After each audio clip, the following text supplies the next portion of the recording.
न सार। गुण चिंतत निज पर विवेक, प्रगटे विघटे आपद अनेक। तुम जग भूषण दूषण वियोग, सब महिमा योक्त विकल्प मोल। अविरोध शुद्ध चेतन स्वरूप, परमात्म परम पावन अनूप। शुभ अशुभ विभाव अभाव कीन, स्वाभाविक परिणति में अछीन। अष्टादश दोष विमुक्त धीर, सचतुष्ट में राजत गंभीर। मुनिगण धरादि सेवत महंत, नव केवल लब्धि रमा धरंत। तुम शासन से अमेय जीव, शिव गए जाहि जय सदीव। भव सागर में दुख छार भारी, तारन को और नाप तार। यह लख निज दुख गत हरण कार, तुम ही निमित्त कारण लाय। जाने ताते मैं शरण आयो, उचरो निज दुख जो। मैं भ्रम्यो अपनी को विसर आप, अपनाए विधि फल पुण्य पाप। जिको पर का करता पिछान, पर में अनिष्ट इष्ट ठान। आकुलित भयो अज्ञानी धार, जो मृग मृग तृष्णा जानि बार। तन परिणति में आपो चितार, कबहु न अनुभव सुपद सार। तुमको बिन जाने जो कलेश, आए सो तुम जानत जिनेस। पशु नारक नर सुर गति मझार, भव धर धर मरो अनंत बार। अब काल लब्धि बढ़ते दयाल, तुम दर्शन पाए भयो खुशाल। मन शांत भये मिट सकल द्वंद्व, चाख्यो स्वात्म रस दुख निकंद। आते अब ऐसी करहु नाथ, विछरे न ताते अब ऐसी करहु नाथ। विछरे न कभी तुम चरण साथ, तुम गुण गण को नहीं छेद देव। जग तारनी को तुम बीर देव। आत्म के अहित विषय कसाय, इनमें मेरी परिणति न जाय। मैं रहूं आप में आप लीन, तो करहूं जो निजाधी।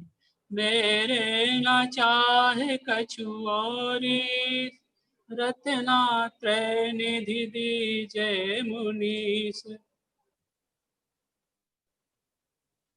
मेरे न चाहे कछु औरी, रत्नात्रय निधि दीजय मुनीस।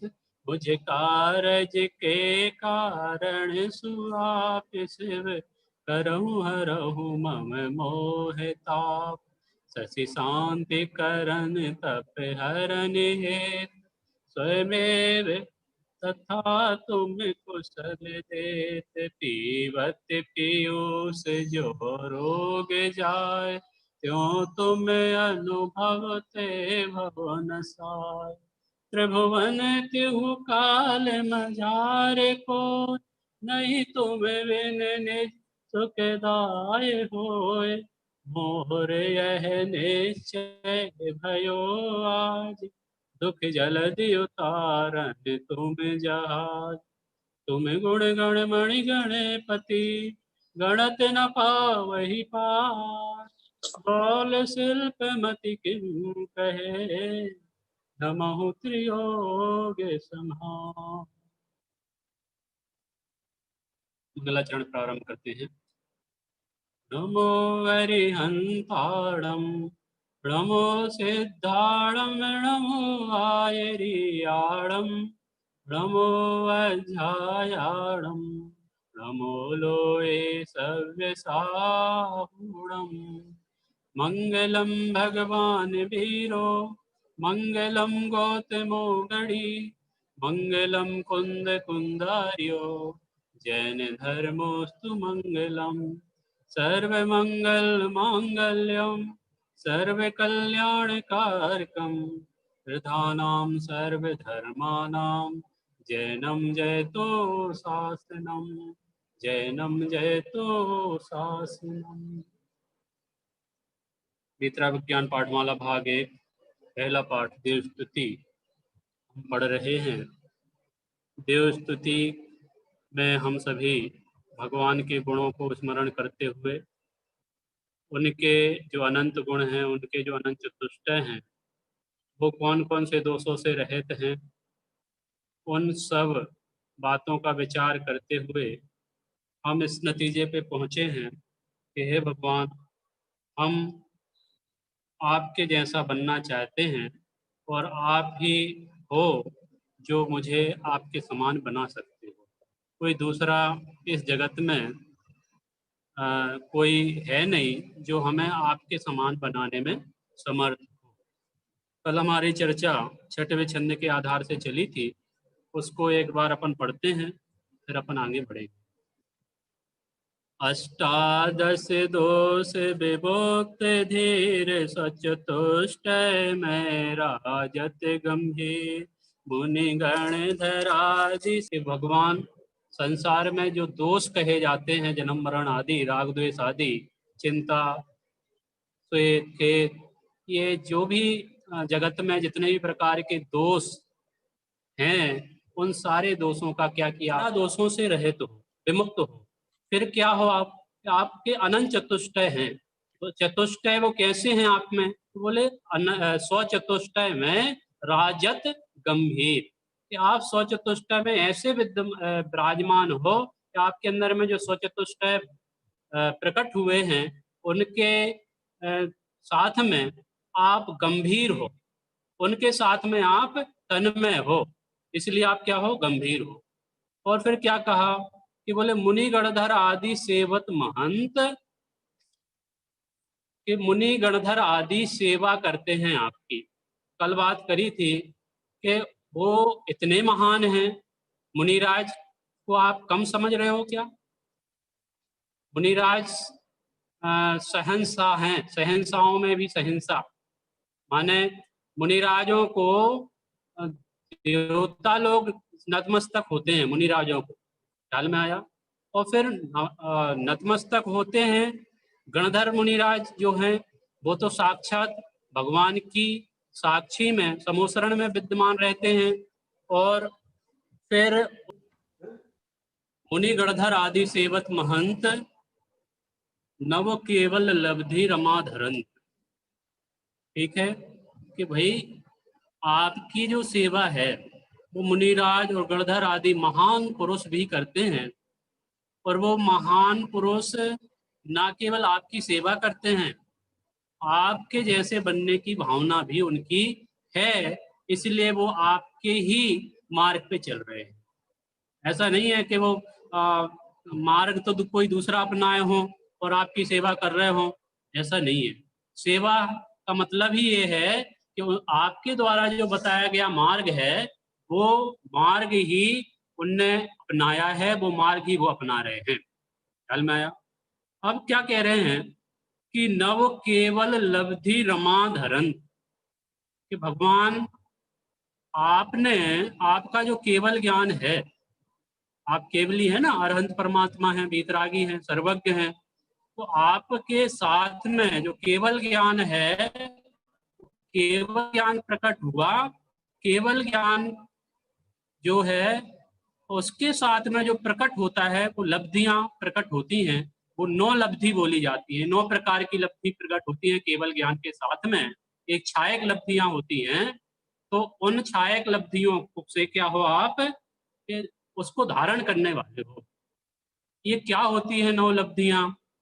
इस छायक ज्ञान के साथ, केवल ज्ञान के साथ उपलब्ध होने वाली जो लब्धियां हैं, प्रकट होने वाली जो लब्धियां हैं, ये 9 होने से इनको 9 लब्धि कहते हैं। तो ये 9 कैसी है? ये 9 लब्धि, 9 कौन कौन सी हैं लब्धियां जो भगवान को प्रकट हैं? तो ये 9 लब्धियों के आपने 4 चतुष्टय तो नाम सुने ही हैं। ऊपर बोला ना, 100 चतुष्टय में राजद गंभीर के 100 चतुष्टय में माने चतुष्टय कौन कौन से हैं? चतुष्टय है अनंत दर्शन, अनंत ज्ञान, अनंत सुख और अनंत वीर। इनको और 5 और दान, लाभ, भोग, उपभोग और वीर, तो ऐसे ये टोटल 9 हो जाते हैं। चतुष्टय को अपन लब्धि में यदि गिनेंगे तो कैसे बैठेगा?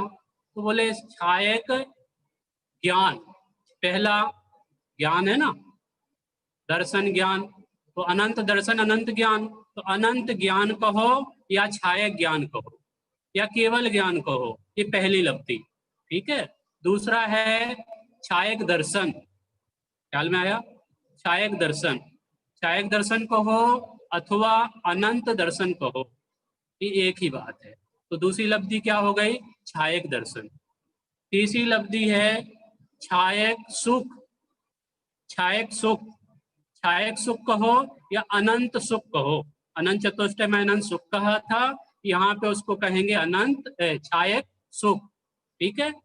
अब चौथी लब्धि क्या है? तो बोले सुख के साथ में अनंत सम्यक्त, सॉरी, सुख के साथ में सम्यक्त प्रकट होता है, तो छायक सम्यक्त होता है, तो उसका नाम क्या हो गया?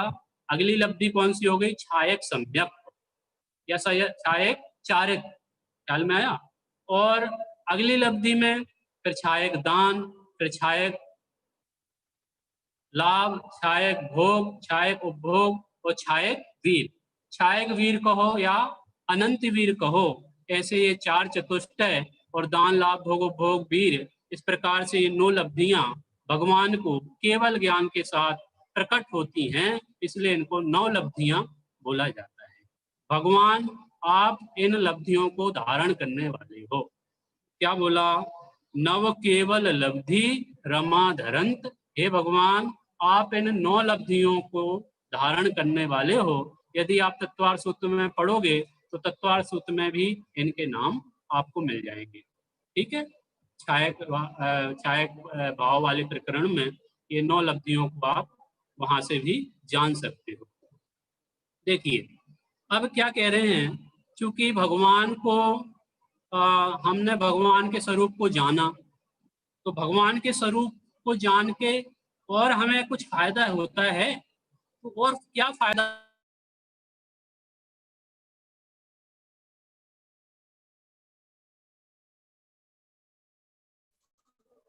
यहाँ पे बताया जा रहा है क्या कि तुम शासन से अमे जीव शिव गए जाहि जे हैं सदीव।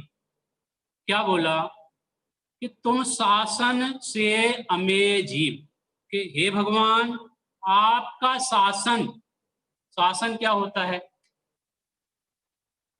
बाहुबली पिक्चर में आपने देखा होगा, शासन ही शासन, शासन माने क्या? शासन माने अनुशासन, प्रशासन। ये भाई वीर शासन जयंती का नाम सुना है आपने? वर्तमान में किसका शासन चल रहा है? वर्तमान में शासन किसका? अब अपन वीर शासन जयंती मनाते हैं, माने भगवान महावीर का शासन वर्तमान में चल रहा है। किसका शासन चल रहा है? भगवान महावीर का। तो उनने कैसा शासन बनाया? उनने कैसा अनुशासन बनाया? कि शासन वो वाला अनुशासन नहीं लेना कि जो राजनीति में या संविधान आदि जो बनाते हैं कि भाई ऐसा होगा ऐसा नहीं होगा, ख्याल में आया? तो वो वाली बात नहीं है यहाँ पे। यहाँ पे शासन माने क्या? शासन माने आपका उपदेश। शासन माने क्या? आपका उपदेश। हे भगवान, आपके उपदेश के माध्यम से क्या होता है? आपके उपदेश के माध्यम से कि भाई आप तो तर गए, आपने तो अपना कल्याण कर लिया है, लेकिन हम क्या करें, हमारे लिए क्या है? तो बोले तुम शासन से माने ऊपर सेवा वाली बात आई थी ना कि मुनि गणधर आदि सेवक महंत की सेवा करते हैं मुनि गणधर आदि, तो आपके शासन की सेवा करते हैं। आपकी शासन की सेवा करने का मतलब क्या कि आपके शासन में जो आया है, माने आपके बीतरागी उपदेश में जो आया है, उस बीतरागी उपदेश को ग्रहण करते हैं, और ना केवल ग्रहण करते हैं, वो उस उपदेश को अपने जीवन में उतारते हैं, उस उपदेश को अपने जीवन में फॉलो करते हैं। तो आज पूरे विश्व में वीर शासन है। वीर शासन माने उनका जो दिया गया उपदेश, जियो और जीने देखो, जीने दो, ये वाला जो उपदेश है, अहिंसा परमो धर्म अनेकांश त्यागवाद, ये जो उपदेश है पूरा विश्व आज उसको मान रहा है। और आज तो जैनों की शैली जो जीवनचर्या है, उस जीवनचर्या को आज पूरा विश्व स्वीकार कर रहा है कि जैनियों का आचरण, जैनियों की शुद्धता ये सर्वोपरि है। और आज कोरोना ने सबको जैनियों का जीवन शैली सिखा दी, जैनियों की जीवन शैली कि पानी छानना, सारी चीजों को धो के यूज करना, बार बार हाथ धोना। ख्याल में आया? ये आज ऐसी स्थितियां बन रही हैं कि पूरा विश्व हमारे जैन दर्शन को स्वीकार करने के लिए तैयार है, मानने को तैयार है, और महान उस बात को महानता पुष्ट कर रहा है कि जैन दर्शन ही सबसे बेस्ट दर्शन है, जीवन शैली ही सबसे बेस्ट शैली है। और हमारे आचार्यों ने तो अनंत काल से उस शैली को अपनाया हुआ है, और आज भी अपना रहे हैं और भविष्य में भी अपनाएंगे। ये तो संसारी आम प्राणियों के लिए, विश्व के प्राणियों के लिए ये आपदा नहीं आती तो शायद ही ये हमारी शैली को अपनाने को वो तैयार होते। खैर, देर आए दुरुस्त आए, उनको लगा कि अब हमारा जीवन सुरक्षित है, तो एकमात्र काय में सुरक्षित है, इस शैली से सुरक्षित है जो शैली जैनी लोग अपनाते हैं। तो आपका शासन कैसा है कि आपके शासन में कहा तुम शासन से अमेय जीव, कि अमेय, अमेय माने अनंत, अमेय जीव, कि अनंत जीव आपका शासन का सेवन कर रहे हैं, करते थे और करते रहेंगे। ऐसा नहीं है कि भगवान महावीर के अनुयायी ही सिर्फ जैनी लोग ही भगवान महावीर को मानते हैं, अन्य लोग नहीं मानते, ऐसा नहीं है। भगवान महावीर को सब मानते हैं। जैन दर्शन किसका? अपने यहाँ पे बोला जाता है जैन दर्शन जैनियों का, नहीं, जैन दर्शन जैनियों का नहीं है। भगवान महावीर जैनों के मात्र नहीं है, भगवान महावीर जन जन के हैं। जो भगवान महावीर की बात स्वीकार करता है उनके भगवान महावीर हैं। ख्याल में आया? तो जन जन के हैं जैन, जैनी भगवान महावीर जन जन के हैं, मात्र जैन के नहीं है। ऐसा क्या है कि वो जन जन के हैं कि उनका जो शासन अनुशासन है, उनका जो बीतरागी मार्ग है, वो कल भी था, आज भी है और कल भी रहेगा, भविष्य में भी रहेगा। कैसा? उनके शासन से आज तक जितने भी जीव हुए हैं, होएंगे, वो सब भगवान यदि बनना है आपको, यदि आपको अपना कल्याण करना है, तो एक ही उपाय है। वो क्या? कि आपके शासन का सेवन करना पड़ेगा। अनंत जीव, जितने भी जीव आज तक हुए हैं, कि जो हुए आज तक अरिहंत, सबने अपनाया यही पंथ, उपदेश दिया इस ही प्रकार हो उनको मेरा नमस्कार।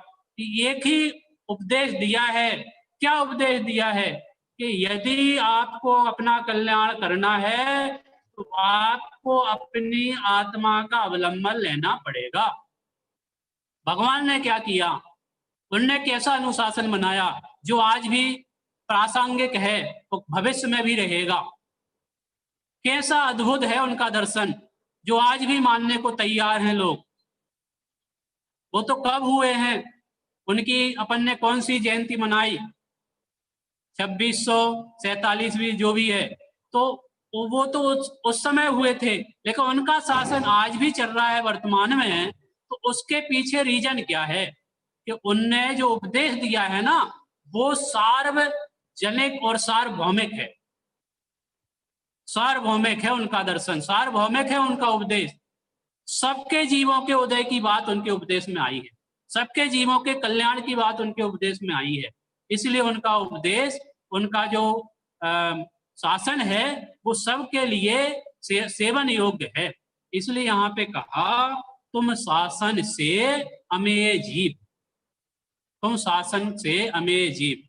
और क्या कहा कि शिव गए जाहि जे हैं सदीप। ये बहुत बड़ी बात कह रहे हैं।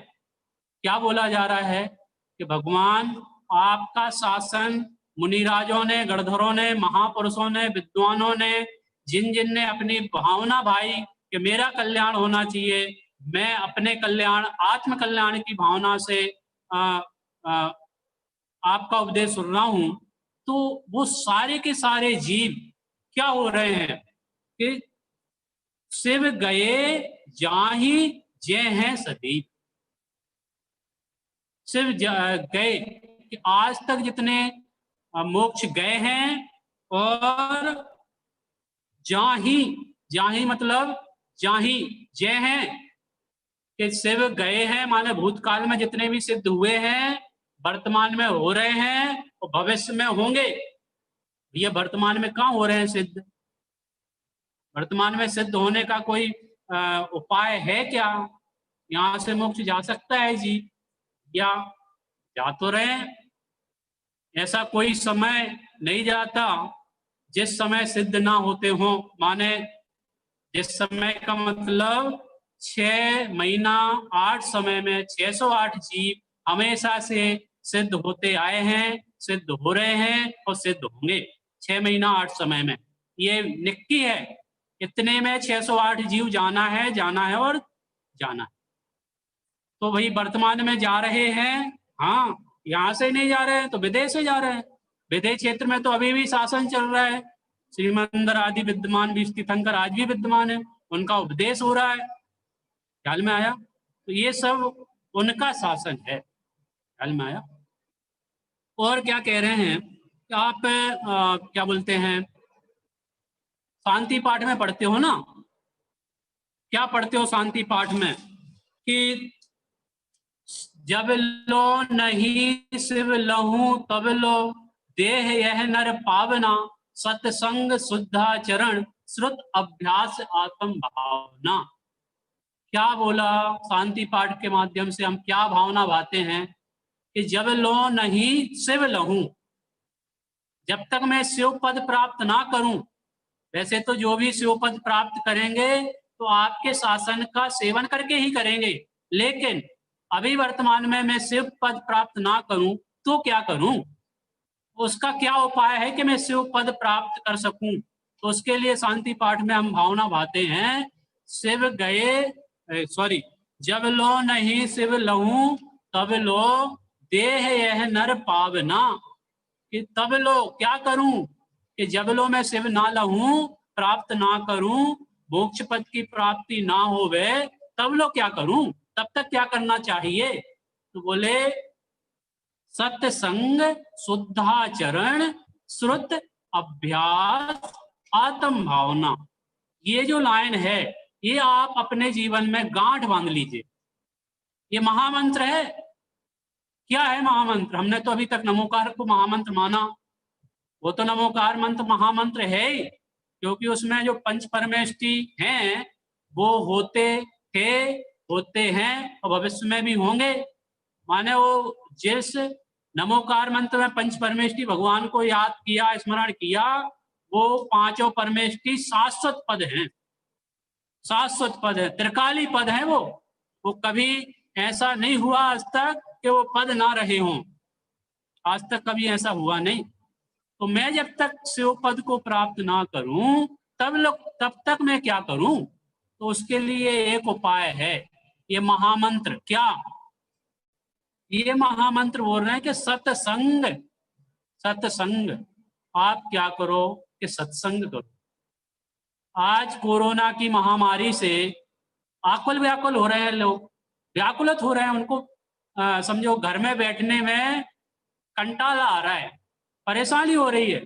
क्या करें आखिर, कितना घर पे बैठे, धंधे व्यापार चलते नहीं है, कुछ करने जाने वाला करने को मिल नहीं रहा है, सब परेशान हैं।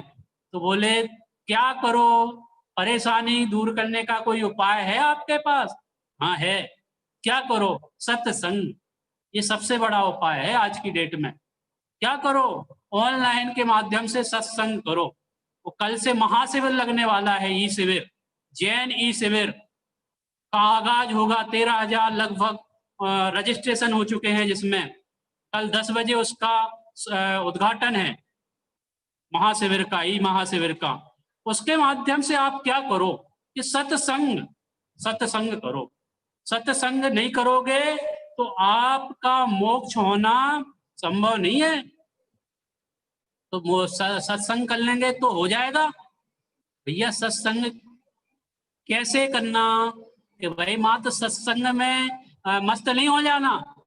यार मैं तो बढ़िया हूँ, तो बढ़िया सुबह पूजा करता हूँ, स्वाध्याय करता हूँ, 2-2, 3-3, 4-4 प्रवचन ऑनलाइन सुनता हूँ, बढ़िया सत्संग चल रहा है, अब तो कल्याण हो जाएगा कि नहीं हो जाएगा? तो बोले कि सत्संग के अलावा दूसरा स्टेप क्या, कि सत्संग तो करना ही, यदि नहीं कर रहे हो तो सत्संग करो।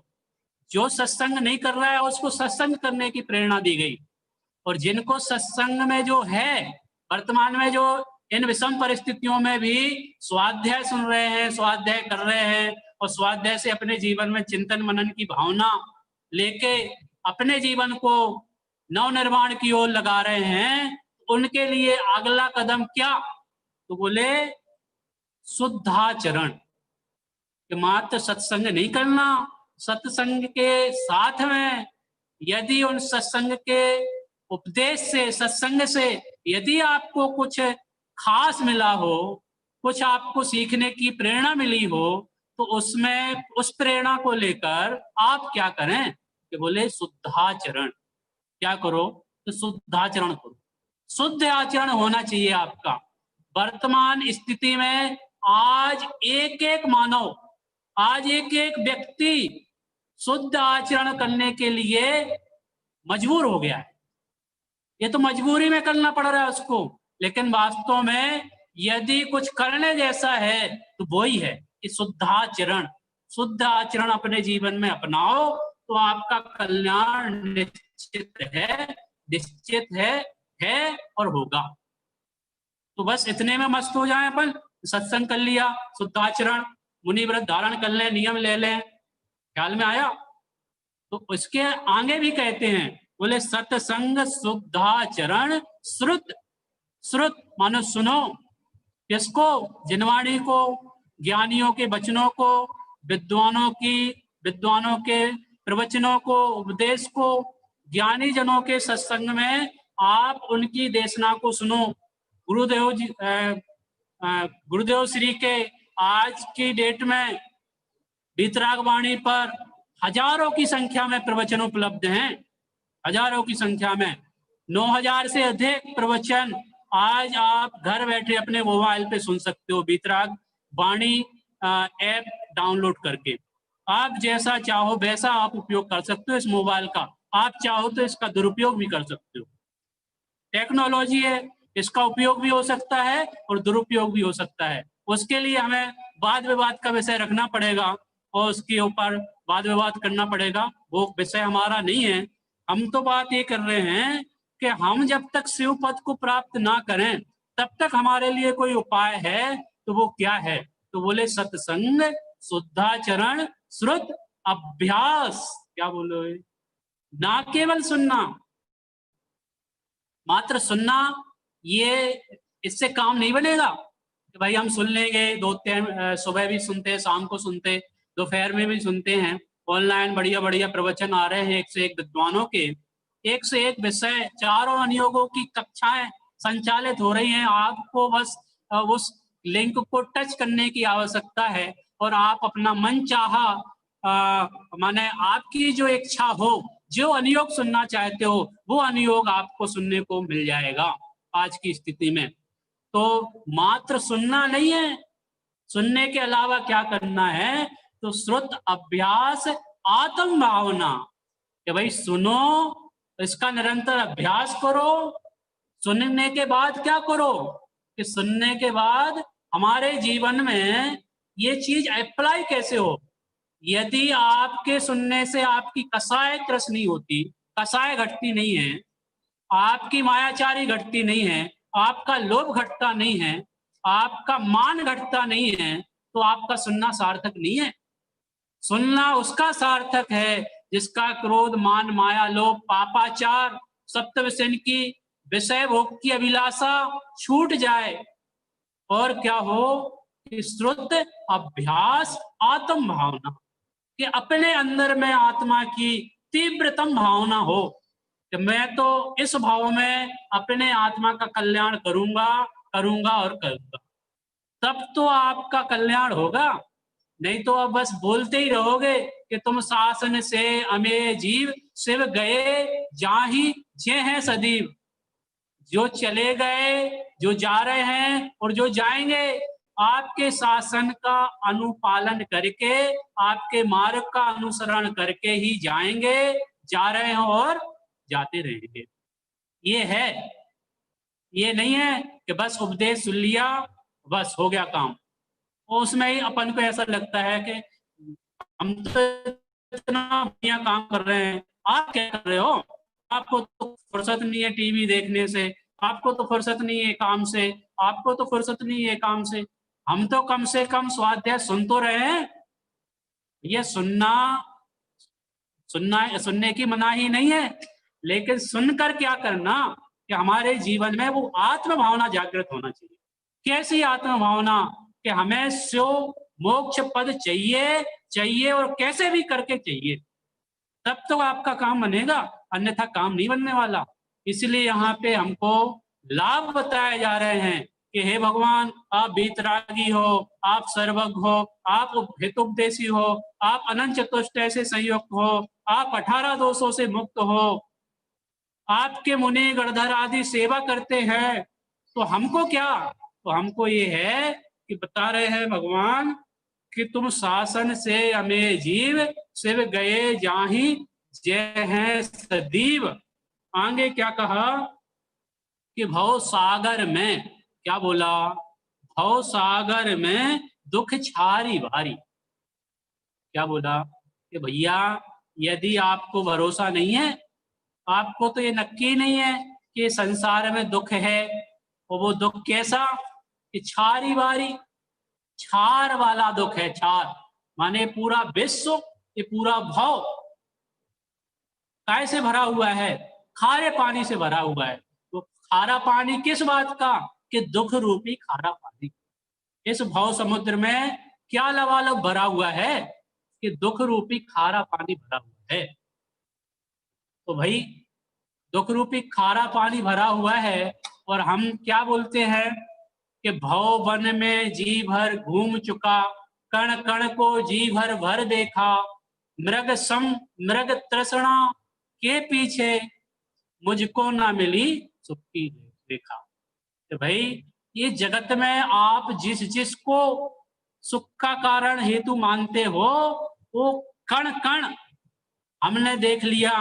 जहां भी हमने सुख की कामना की, अभिलाषा की, इच्छा की, वहां सुख नहीं मिला। और मिला भी तो सुखाभास मिला, उसको हमने सुख मान लिया, लेकिन असली में था क्या, वो सुखाभास था। सुखाभास था, सुख बताओ भास मानो इति सुखाभासा, कि वो सुख जैसा महसूस हुआ, असली सुख नहीं था वो। ख्याल में आया। आप मीठा जहर आपको पसंद है ना भाई, मीठा जहर, क्या कह रहे हो आप, मीठा जहर, जहर हो और वो मीठा हो, तो अब तो हम खा लेंगे ना। कड़वा जहर तो हमको पसंद नहीं है। दवाई खाते, दवाई तो दवाई खाते हैं तो क्या होता है, बोले कड़वी है मैं नहीं खाऊंगा। तो कड़वी दवाई को किस चीज में खिलाते हैं? बतासे में खिलाते हैं, पता ही नहीं पड़ता और हम खा लेते हैं बतासे में। माने कड़वी दवाई को बतासे के साथ हम खा सकते हैं, लेकिन डायरेक्ट नहीं खा सकते। तो मीठा जहर कैसे खाएं भैया? जहर और मीठा, चाहे मीठा हो चाहे कड़वा हो, जहर की एक बूंद, एक बूंद, बोलो भैया कितनी मेहनत से हमने 100 लीटर दूध मंगाया, बढ़िया काजू किशमिश बहुत सारी मंगाए, बढ़िया घोट घोट के बहुत सारे माल मसाला डाल के हमने खीर बनाई। उस खीर को हम समझो तैयार कर रहे थे और उस खीर में एक जहर की बूंद गिर गई, एक जहर की बूंद गिर गई, बस क्या हुआ भैया? वो 100 की 100 लीटर वाला दूध, इतना सारा ड्राई फ्रूट्स, इतनी सारी मेहनत, वो एक बूंद में सब खत्म।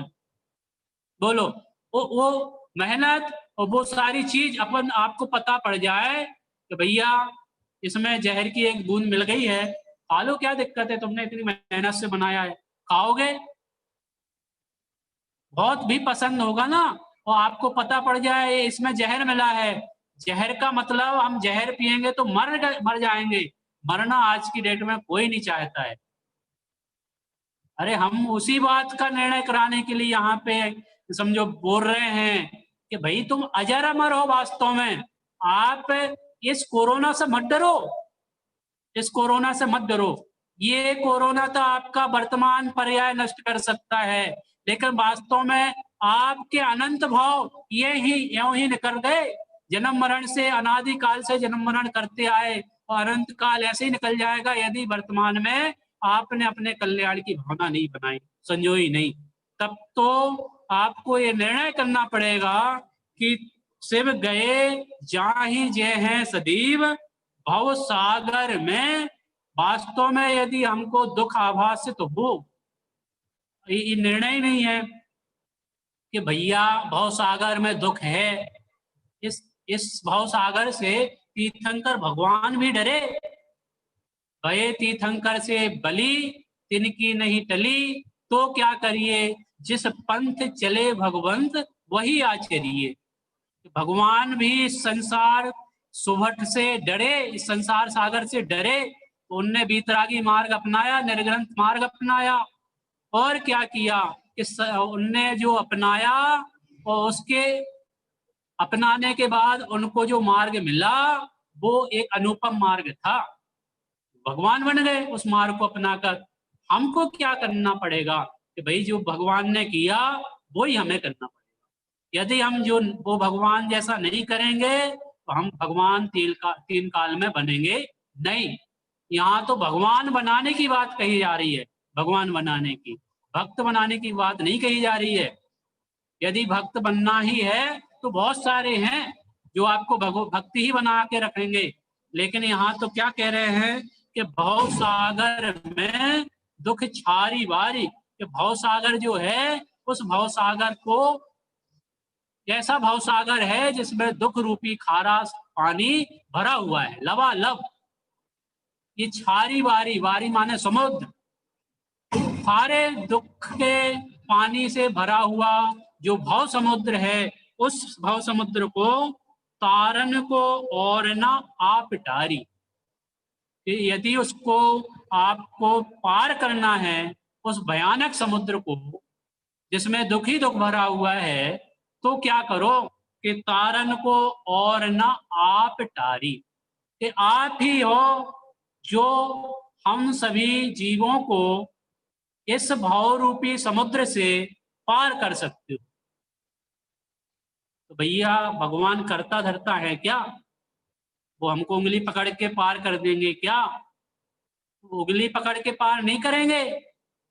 वो उपदेश दे रहे हैं।